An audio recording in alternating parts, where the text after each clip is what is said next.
ছোট বন্ধুরা, কেমন আছো সকলে? অনেকগুলো দিন পরে তোমাদের জন্য নিয়ে এসেছি বাংলা ভাষার সেরা রূপকথা এই বইটি থেকে একটা রূপকথার গল্প। এর সম্পাদনা করেছেন আহমদ মাজহার, আর এটি প্রকাশিত হয়েছে বিশ্ব সাহিত্য কেন্দ্র ঢাকা থেকে। এর প্রচ্ছদ এঁকেছেন ধ্রুব এস, আর ছবি এঁকেছেন সৈয়দ এনায়েত হোসেন। তো আমরা আগে চলে যাব সূচিপত্রে। আজ আমি এই বইটা থেকে পড়ব শীত বসন্ত। কেন এই গল্পটা চয়ন করলাম, তার কারণ এখন আমরা ঠিক শীত আর বসন্তের সন্ধিক্ষণে আছি, তাই তো? তাহলে এসব চলে যাই শীত বসন্ত, দক্ষিণারঞ্জন মিত্র মজুমদারের লেখা এই রূপকথার গল্পটি থেকে। এই গল্পটিতেই আমরা চলে যাই, পড়ি। হয়তো তিনি লোকায়ত কোথাও থেকে জোগাড় করছেন বা নিজে লিখেছেন, আমি ঠিক জানি না, কিন্তু রূপকথা মানে লোকায়ত যত কাহিনী রয়েছে তার সংকলন। তাহলে এসে শুরু করে শীত বসন্ত, দক্ষিণারঞ্জন মিত্র মজুমদারের। আচ্ছা, শুরুতেই আমরা একজনকে দেখছি হাতে একটা কাঠারি, পেছনে কিছু বোন আছে, আর দুটি বাচ্চা, ছেলে না মেয়ে তো বুঝতে পারছি না। তাহলে এসো শুরু করি। শীত বসন্ত। এক রাজার দুই রানী, সুয়োরানী আর দুয়োরানী। সুয়োরানী যে নুনটুকু উন হইতেই নখের আগায় আঁচড় কাটিয়া ঘরকন্যায় ভাগ বাটিয়া সতীনকে একপাশে করিয়া দেয়। দুঃখে দুয়োরানীর দিন কাটে। সুয়োরানীর ছেলে পিলে হয় না, দুয়োরানীর দুই ছেলে, শীত আর বসন্ত। আহা, ছেলে নিয়া দুয়োরানীর যে যন্ত্রণা! রাজার রাজপুত্র সৎমায়ের গঞ্জনা খাইতে খাইতে দিন যায়। একদিন নদীর ঘাটে স্নান করিতে গিয়া সুয়োরানী দুয়োরানীকে ডাকিয়া বলিল, আয় তো, তোর মাথায় খারখইল দিয়া দি। খারখইল দিতে দিতে সুয়োরানী চুপ করিয়া দুয়োরানীর মাথায় এক ওষুধের বড়ি টিপিয়া দিল। দক্ষিণী দুয়োরানী টিয়া হইয়া টি টি করিতে করিতে উড়িয়া গেল। বাড়ি আসিয়া সুয়োরানী বলিল, দুয়োরানী তো জলে ডুবে মরিয়াছে। রাজা তাহাই বিশ্বাস করিলেন। রাজপুরীর লক্ষ্মী গেল, রাজপুরী আঁধার হইল। মা হারা শীত বসন্তের দুঃখের সীমা রহিল না। টিয়া হইয়া দুঃখিনী দুয়োরানী উড়িতে উড়িতে আর এক রাজার রাজ্যে গিয়া পড়িলেন। রাজা দেখেন সোনার টিয়া, রাজার এক টুকটুকে মেয়ে। সেই মেয়ে বলিল, বাবা, আমি সোনার টিয়া নিব। টিয়া দুয়োরানী রাজকন্যার কাছে সোনার পিঞ্জরে রহিলেন।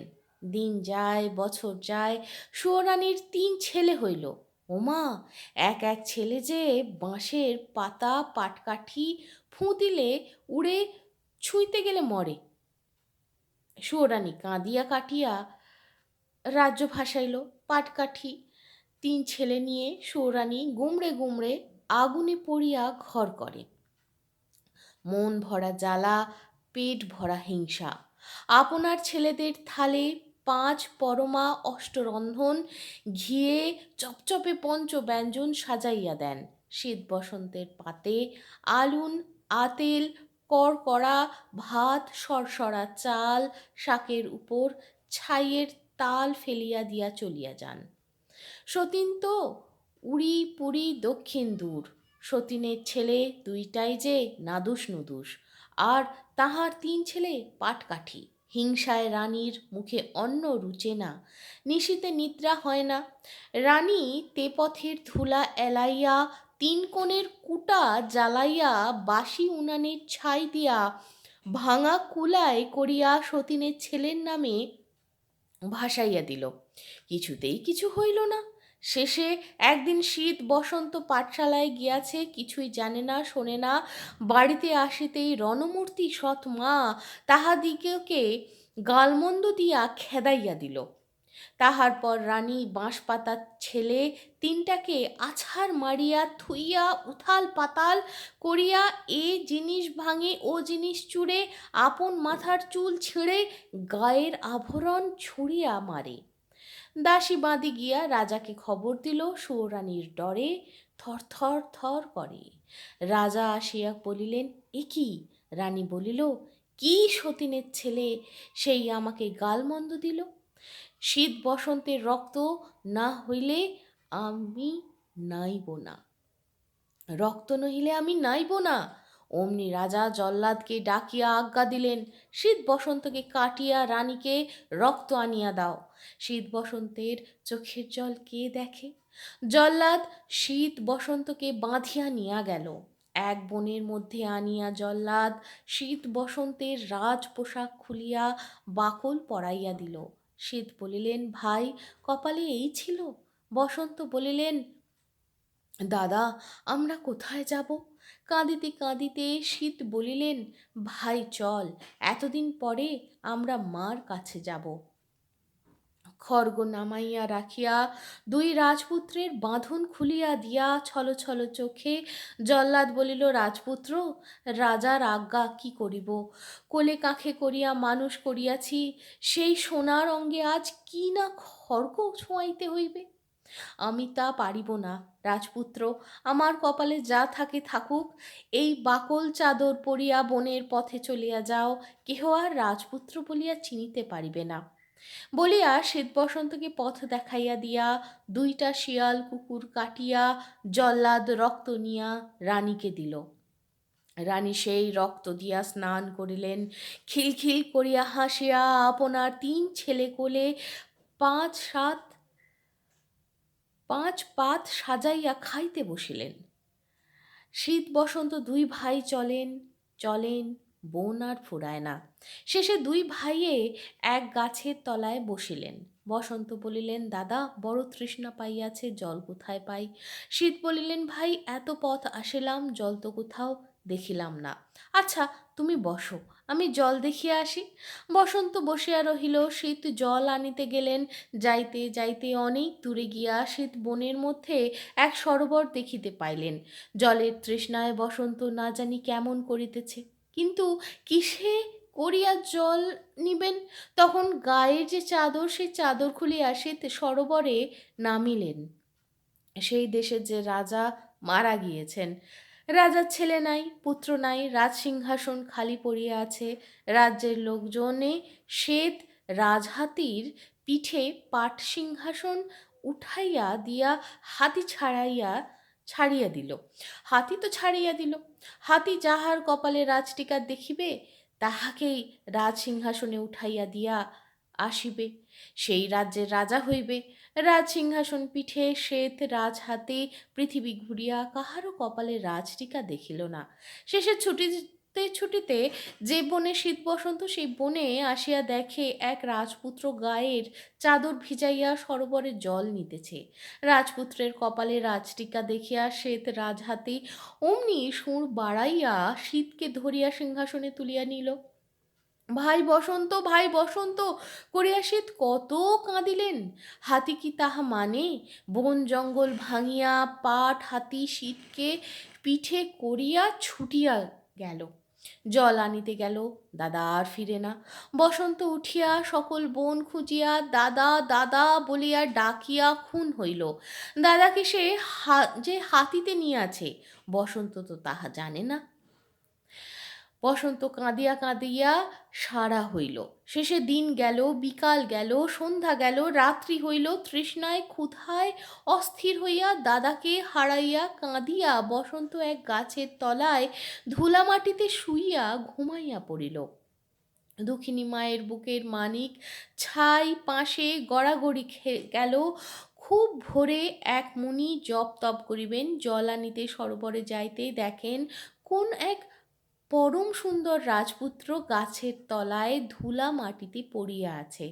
দেখিয়া মুনি বসন্তকে বুকে তুলিয়া নিয়া গেলেন।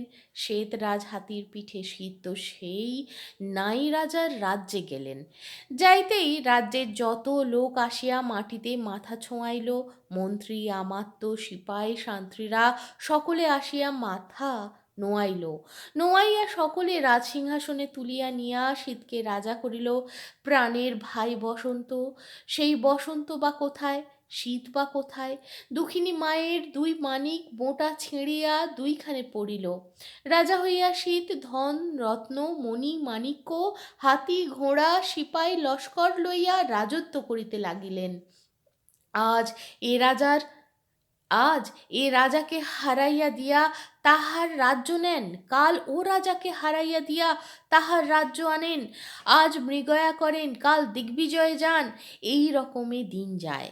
মুনির কাছে আসিয়া বসন্ত গাছের ফল খায়, সরোবরের জলে নায় দায় থাকে। মুনি চারিপাশে আগুন করিয়া বসিয়া থাকেন, কতদিন কাঠ কুঠা ফুরাইয়া যায়। বসন্তের পরনে বাকল, হাতে নড়ি, বনে বনে ঘুরিয়া কাঠ কুটা কুড়াইয়া মুনির জন্য বহিয়া আনে। তাহার পর বসন্ত বনের ফুল তুলিয়া মুনির কুটির সাজায়, আর সারা দিন ভরিয়া ফুলের মধু খায়। তাহার পর সন্ধ্যা হইতে না হইতে বনের পাখি সব একখানে হয়, আপন আপন বাসায় যায়। বসন্ত মুনির পাশে বসিয়া কত শাস্ত্রের কথা, কত মন্ত্রের কথা এইসব শোনে। এইভাবে দিন যায়। রাজসিংহাসনে শীত আপন রাজ্য লইয়া, বনে বসন্ত আপন বন লইয়া, দিনে দিনে পলে পলে কাহারও কথা কাহারও মনে থাকিল না। 3 রাত যাইতে না যাইতে সুয়োরানীর পাপে রাজা সিংহাসন কাঁপিয়া উঠিল। দিন যাইতে না যাইতেই রাজার রাজ্য গেল, রাজপাট গেল, সকল হারাইয়া খোয়াইয়া রাজা আর সুয়োরানীর মুখ দেখিলেন না। রাজা বনবাসে গেলেন। সুয়োরানীর যে সাজা, ছেলে 3টা সঙ্গে, এক ন্যাকড়া পরনে, এক ন্যাকড়া গায়ে, এ দুয়ারে যায় দূর দূর, ও দুয়ারে যায় ছেই ছেই, 3 ছেলে নিয়া সুয়োরানী চক্ষের জলে ভাসিয়া পথে পথে ঘুরিতে লাগিলেন। ঘুরিতে ঘুরিতে সুয়োরানী সমুদ্রের কিনারে গেলেন, আর 7 সমুদ্রের ঢেউ আসিয়া চক্ষের পলকে সুয়োরানীর 3 ছেলেকে ভাসাইয়া নিয়া গেল। সুয়োরানী কাঁদিয়া আকাশ ফাটাইল, বুক চাপড়ে কপালে চাপড় দিয়া শোকে দুঃখে পাগল হইয়া মাথায় পাষাণ মারিয়া সুয়োরানী সকল জ্বালা এড়াইল। সুয়োরানীর জন্য পিঁপড়াটিও কাঁদিল না, কুটাটুকুও নড়িল না। 7 সমুদ্রের জল 7 দিনের পথে সরিয়া গেল। কোথায় বা সুয়োরানী, কোথায় বা 3 ছেলে, কোথাও কিছু রহিল না। সেই যে সোনার টিয়া, সেই যে রাজার মেয়ে, সেই রাজকন্যার যে স্বয়ংবর, কত ধন কত দৌলত, কত কি লইয়া কত দেশের কত রাজপুত্র আসিয়াছে, সভা করিয়া সকলে বসিয়া আছেন। এখনো রাজকন্যার বর নাই। রূপবতী রাজকন্যা আপন ঘরে সিঁথি পাটি কাটিয়া আলতা কাজল পরিয়া সোনার টিয়াকে ডাকিয়া জিজ্ঞাসা করিলেন, সোনার টিয়া, বলো তো আমার আর কি চাই? টিয়া বলল, সাজো তো ভালো কন্যা, যদি সোনার নূপুর পাই। রাজকন্যা কৌটা খুলিয়া সোনার নূপুর বাহির করিয়া পায়ে দিলেন। সোনার নূপুর রাজকন্যার পায়ে রুনুঝুনু করিয়া বাজিয়া উঠিল। রাজকন্যা বলিলেন, সোনার টিয়া, বলতো আমার আর কি চাই? টিয়া বলিল, সাজো তো ভালো কন্যা, যদি ময়ূর পেখম পাই। রাজকন্যা পেটরা আনিয়া ময়ূর পেখম শাড়ি খুলিয়া পরিলেন। শাড়ির রঙে ঘর উজ্জ্বল, শাড়ির শোভায় রাজকন্যার মন উতল। মুখখানা ভার করিয়া টিয়া বলিল, রাজকন্যা রাজকন্যা, কিসের গরব করো? শতেক নহর হীরার হার গলায় না পরো। রাজকন্যা শতেক নহর হীরার হার গলায় দিলেন। শতেক নহরে শতেক হীরা ঝকঝক করিয়া উঠিল।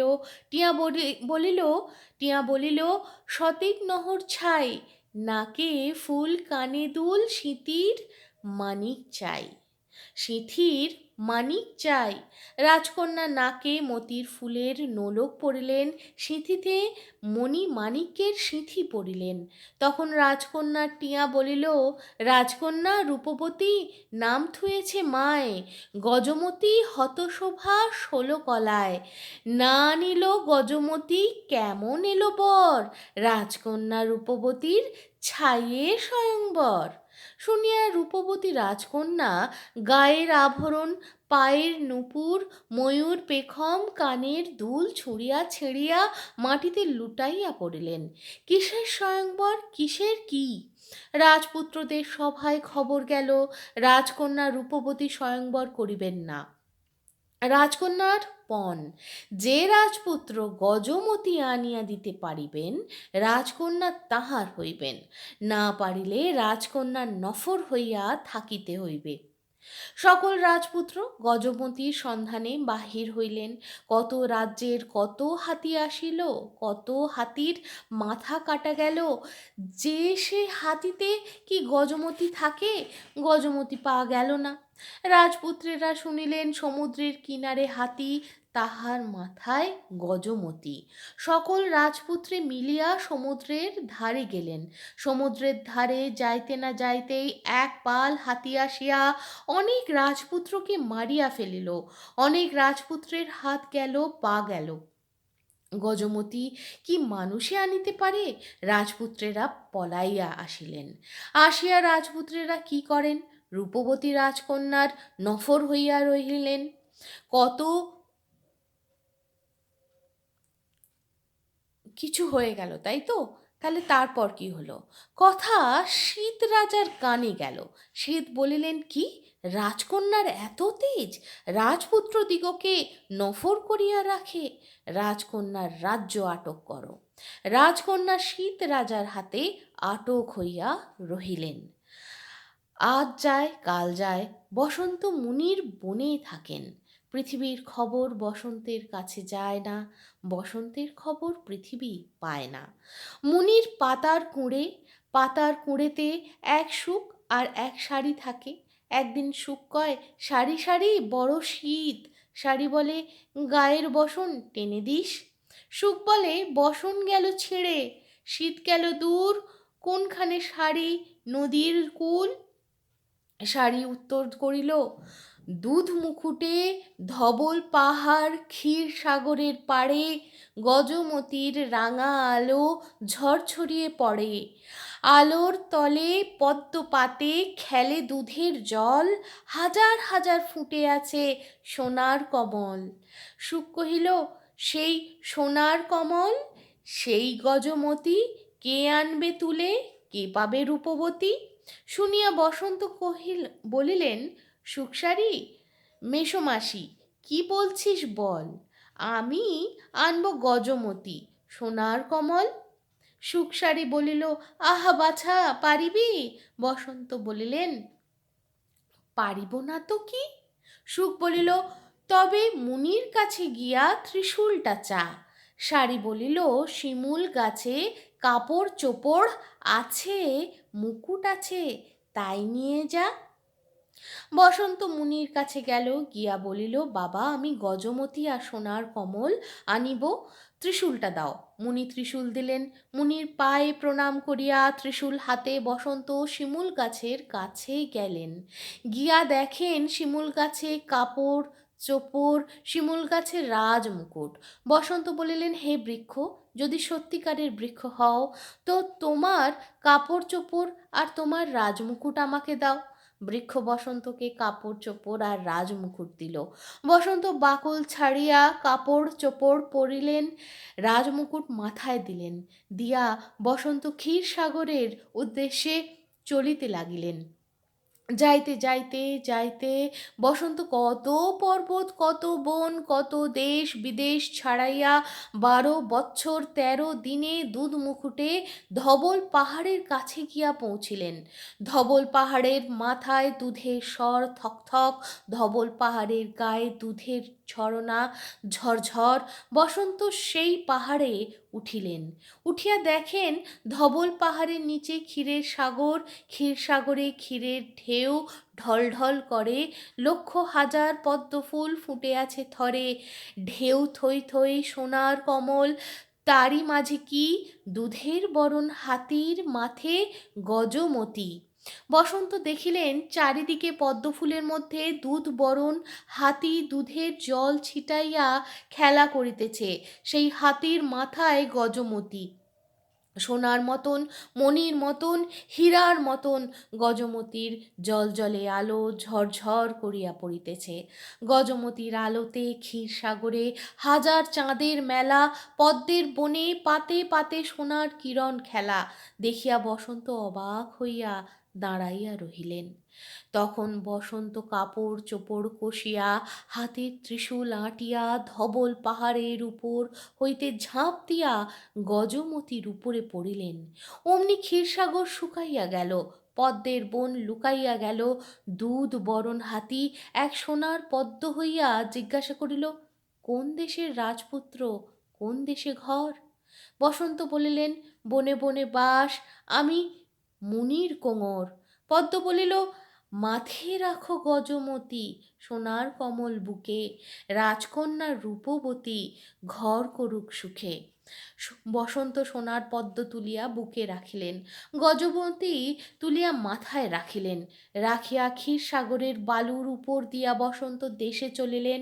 অমনি ক্ষীরসাগরের বালুর তলে কাহারা বলিয়া উঠিল, ভাই ভাই, আমাদিকে নিয়ে যাও। বসন্ত ত্রিশূল দিয়া বালু খুঁড়িয়া দেখেন, তিন যে সোনার মাছ। তিন সোনার মাছ লইয়া বসন্ত চলিতে লাগিলেন। বসন্ত যেখান দিয়া যান, গজমতির আলোতে দেশ উজ্জ্বল হইয়া ওঠে। লোকেরা বলে, দেখো দেখো, দেবতা যায়। বসন্ত চলিতে লাগিলেন। শীত রাজা মৃগয়ায় বাহির হইলেন, সকল রাজ্যের বন খুঁজিয়া, একটা হরিণ যে, তাহাও পাওয়া গেল না। শীত সৈন্য সামন্তের হাতে ঘোড়া দিয়া এক গাছতলায় আসিয়া বসিলেন। গাছতলায় বসিতেই শীতের গায়ে কাঁটা দিল। শীত দেখিলেন, এই তো সেই গাছ। এই গাছের তলায় জল্লাদের কাছ হইতে বনবাসী দুই ভাই আসিয়া বসিয়াছিলেন। ভাই বসন্ত জল চাহিয়াছিল, শীত জল আনিতে গিয়াছিলেন। সব কথা শীতের মনে হইল। রাজমুকুট ফেলিয়া দিয়া, খাপ তলোয়ার ছুড়িয়া দিয়া শীত ভাই বসন্ত, ভাই বসন্ত করিয়া ধুলায় লুটাইয়া কাঁদিতে লাগিলেন। সৈন্য সামন্তেরা দেখিয়া অবাক। তাহারা দোল চৌদোল আনিয়া রাজাকে তুলিয়া রাজ্যে লইয়া গেল। গজমতির আলোতে দেশ উজ্জ্বল করিতে করিতে বসন্ত রূপবতী রাজকন্যার দেশে আসিলেন। রাজ্যের লোক ছুটিয়া আসিল, দেখো দেখো, কে আসিয়াছেন? বসন্ত বলিলেন, আমি বসন্ত, গজমতি আনিয়াছি। রাজ্যের লোক কাঁদিয়া বলিল, এ দেশের শীত রাজা রাজকন্যাকে, এক দেশের শীত রাজা রাজকন্যাকে আটক করিয়া রাখিয়াছেন। শুনিয়া বসন্ত শীত রাজার রাজ্যে গিয়া তিন সোনার মাছ রাজাকে পাঠাইয়া দিয়া বলিলেন, রূপবতী রাজকন্যার রাজ্যের দুয়ার খুলিয়া দিতে আজ্ঞা হোক। সকলে বলিলেন, দেবতা গজমতি আনিয়াছেন। তা রাজা আমাদের ভাইয়ের শোকে পাগল, 7 দিন 7 রাত্রি না গেলে তো দুয়ার খুলিবে না। ত্রিশূল হাতে গজমতি মাথায় বসন্ত দুয়ার আলো করিয়া 7 দিন 7 রাত্রি বসিয়া রহিলেন। 8 দিনের দিন রাজা একটু ভালো হইয়াছেন, দাসী গিয়া সোনার মাছ কুটিতে বসিল। অমনি মাছেরা বলিল, আশি ছাই চোখে ছাই, কেটো না, কেটো না, মাসি, রাজা মোদের ভাই। দাসী ভয়ে বঁটি মুটি ফেলিয়া রাজার কাছে গিয়া খবর দিল। রাজা বলিলেন, কই কই, সোনার মাছ কই? সোনার মাছ যে এনেছে সে মানুষ কই? রাজা সোনার মাছ নিয়া পড়িতে পড়িতে ছুটিয়া বসন্তের কাছে গেলেন। দেখিয়া বসন্ত বলিলেন, দাদা। শীত বলিলেন, ভাই। শীত বলিলেন, ভাই, হাত হইতে সোনার মাছ পড়িয়া গেল। শীত বসন্তের গলা ধরিয়া কাঁদিতে লাগিলেন। দুই ভাইয়ের চোখের জল দর দর করিয়া বহিয়া গেল। শীত বলিলেন, ভাই, শুও মার জন্যে, দুই ভাইয়ের এত কাল ছাড়াছাড়ি। 3 সোনার মাছ 3 রাজপুত্র হইয়া শীত বসন্তের পায়ে প্রণাম করিয়া বলিল, দাদা, আমরাই অভাগী সুয়োরানীর 3 ছেলে, আমাদের মুখ চাহিয়া মায়ের অপরাধ ভুলিয়া যান। শীত বসন্ত 3 ভাইকে বুকে লইয়া বলিলেন, সে কি ভাই, তোরা এমন হইয়াছিলি? সুয়ো মা কেমন, বাবা কেমন? 3 ভাই বলিল, সে কথা আর কি বলিব, বাবা বাসে, বাবা বনবাসে, মা মরিয়া গিয়াছেন। 3 ভাই ক্ষীর সমুদ্রের তলে সোনার মাছ হইয়াছিলাম। শুনিয়া শীত বসন্তের বুক ফাটিল। চোখের জলে ভাসিতে ভাসিতে গলাগলি 5 ভাই রাজপুরী গেলেন। রাজকন্যা সোনার টিয়া পিঞ্জরে ঘোরে ঘোরে আর কেবলই কয়, দুঃখিনীর ধন সমুদ্র ছেঁচে এনেছে মানিক রতন। রাজকন্যা বলিলেন, কি হয়েছে, কি হয়েছে আমার সোনার টিয়া? টিয়া বলিল, জাদু আমার এলো, কন্যা গজমতি নিয়া। সত্য সত্যই দাসী আসিয়া খবর দিল শীত রাজার ভাই রাজপুত্র যে গজমতি আনিয়াছেন। শুনিয়া রাজকন্যা রূপবতী হাসিয়া টিয়ার ঠোঁটে চুমু খাইলেন। রাজকন্যা বলিলেন, দাসীল দাসী, কপিলা গাইয়ের দুধ আনো, কাঁচা হলুদ বাটিয়া আনো, আমার সোনার টিয়াকে নাওয়াইয়া দিব। দাসীরা দুধ হলুদ আনিয়া দিল। রাজকন্যা সোনা রূপার পিঁড়ি পাট কাপড়ের গামছা নিয়া টিয়াকে স্নান করাইতে বসিলেন। হলুদ দিয়া নাওয়াইতে নাওয়াইতে রাজকন্যার আঙুলে লাগিয়া টিয়ার মাথার ওষুধ বড়ি খসিয়া পড়িল। অমনি চারিদিকে আলো হইল, টিয়ার অঙ্গ ছাড়িয়া দুয়োরানী দুয়োরানী হইলেন। মানুষ হইয়া দুয়োরানী রাজকন্যাকে বুকে সাপটিয়া বলিলেন, রূপবতী মা আমার, তোরই জন্যে আবার জীবন পাইলাম। থতমত খাইয়া রাজকন্যা রানীর কোলে মাথা গুঁজিলেন। রাজকন্যা বলিলেন, মা, আমার বড় ভয় করে, তুমি পরী না দেবতা, এতদিন টিয়া হইয়া আমার কাছে ছিলে? রানী বলিলেন, রাজকন্যা, শীত আমার ছেলে, গজমতি যে আনিয়াছে সেই বসন্ত আমার ছেলে। শুনিয়া রাজকন্যা মাথা নামাইল। পরদিন রূপবতী রাজকন্যা শীত রাজাকে বলিয়া পাঠাইলেন, দুয়ার খুলিয়া দিন, গজমতি যিনি আনিয়াছেন তাহাকে গিয়া বরণ করিব। রাজা দুয়ার খুলিয়া দিলেন। বাদ্য ভাণ্ড করিয়া রূপবতী রাজকন্যার পঞ্চচৌদলা শীত রাজার রাজ্যে পৌঁছিল। শীত রাজার রাজদুয়ারে ডঙ্কা বাজিল, রাজপুরীতে নিশান উড়িল। রূপবতী রাজকন্যা বসন্তকে বরণ করিলেন। শীত বলিলেন, ভাই, আমি তোমাকে পাইয়াছি, রাজ্য নিয়া কি করিব? রাজ্য তোমাকে দিলাম। রাজপোশাক পরিয়া সোনার থালে গজমতি রাখিয়া বসন্ত শীত সকলে রাজসভায় বসিলেন। রাজকন্যার চৌদোলা রাজসভায় আসিল। চৌদোলায় রং বিরঙের আঁকন, ময়ূর পাখার ঢাকন। ঢাকন খুলিতে সকলে দেখে ভিতরে এক যে স্বর্গের দেবী রাজকন্যা রূপবতীকে কোলে করিয়া বসিয়া আছেন। রমরমা সভা চুপ করিয়া গেল। স্বর্গের দেবীর চোখে জল ছলছল। রাজকন্যাকে চুমু খাইয়া চোখের জলে ভাসিয়া স্বর্গের দেবী ডাকিলেন, আমার শীত বসন্ত কই রে? রাজসিংহাসন ফেলিয়া শীত উঠিয়া দেখেন মা, বসন্ত উঠিয়া দেখেন মা, সুয়োরানীর ছেলেরা দেখেন এই তাহাদের দুয়ো। সকলে পড়িতে পড়িতে ছুটিয়া আসিলেন। তখন রাজপুরীর সকলে একদিকে চোখের জল মোছে আর একদিকে পুরী জুড়িয়া বাদ্য বাজে। শীত বসন্ত বলিলেন, আহা, এ সময় বাবা আসিতেন, সুমা থাকিতেন। সুমা মরিয়া গিয়াছে, সুমা আর আসিল না। সকল শুনিয়া বনবাস ছাড়িয়া রাজা আসিয়া শীত বসন্তকে বুকে লইলেন। তখন রাজার রাজ্য ফিরিয়া আসিল, সকল রাজ্য এক হইল। পুরী আলো করিয়া রাজকন্যা গলায় গজমতি ঝলমল করিয়া জ্বলিতে লাগিল। দুঃখিনী দুয়োরানীর দুঃখ ঘুচিল। রাজা, দুয়োরানী, শীত, বসন্ত, সুয়োরানীর 3 ছেলে, রূপবতী রাজকন্যা সকলে সুখে দিন কাটাতে লাগলেন। তাহলে ছোট বন্ধুরা, আজকের মতো গল্প এখানেই শেষ হলো। আর আজকের গল্প থেকে আমরা কি শিখলাম? কে জানে কি শিখলাম, কিন্তু এটুকুনি শিখলাম যে সেই সময় তুলোর যে জামা কাপড় হতো তার চেয়েও বেশি কিন্তু দেখো গা মোছার জন্য বা অন্য সিংহাসনে যে কাপড় ব্যবহার করছে, বেশিরভাগ কাপড়ই কিন্তু পাটের তৈরি হতো, তাই না? আর কি জানলাম? আর একটা জিনিস জানলাম, টিয়া পাখি হয়ে গেল, সোনার টিয়া পাখি আবার মাছ হয়ে গেল, খুব তাড়াতাড়ি রূপ বদলাতে পারতো, কিন্তু সেই সাধুর কি হলো আমরা জানলাম না। যাই হোক, হয়তো অন্য কোনো রূপকথায় জেনে নেব বসন্তের সেই মুনি বা ঋষি, যে পালক পিতা, তার কি হলো। তাহলে আজ এই অবধি, আবার দেখা হবে, আবার শোনা হবে কোনো গল্প। অনেক দিন বাদে গল্প পড়া আর এই আসর নিয়ে ফিরে এলাম। অনেক জায়গায় ভুল হয়েছে, কিন্তু আশা করব তোমাদের বুঝতে অসুবিধে হবে না। তাই তো? তাহলে আজ আসি। টাটা।